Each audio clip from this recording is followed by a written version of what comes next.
28th of February, Keto Kasala for Neno from Kade. The Jack one band and they we wish you happy birthday. Long life and prosperity. I see the way the visa all over Happy birthday to you.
nwa ga-ahụ n'ụmụ afịa ịma n'iso na ọgbaba arọ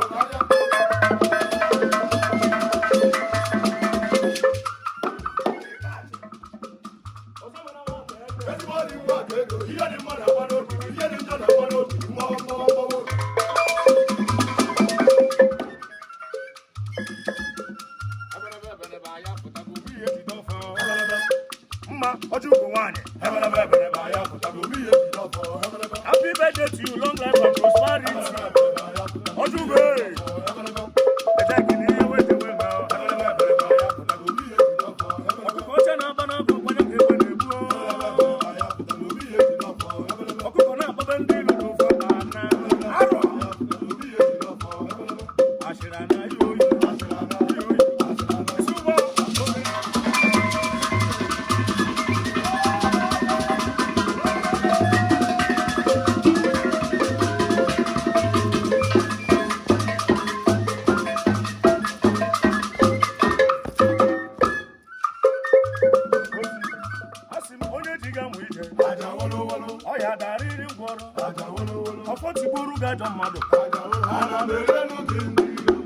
Mmanụ osisi fụrụ ga-atụ nkwe onye jụrụ ife iji wee dị n'ọrịda n'elu ido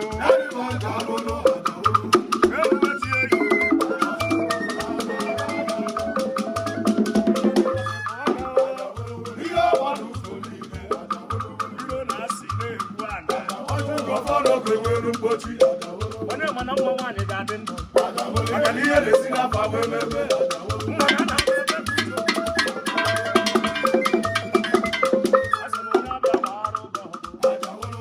ọpụpụ na mbata gị isi ga-aga gị arụ onye zụrụ ọbịa ya aka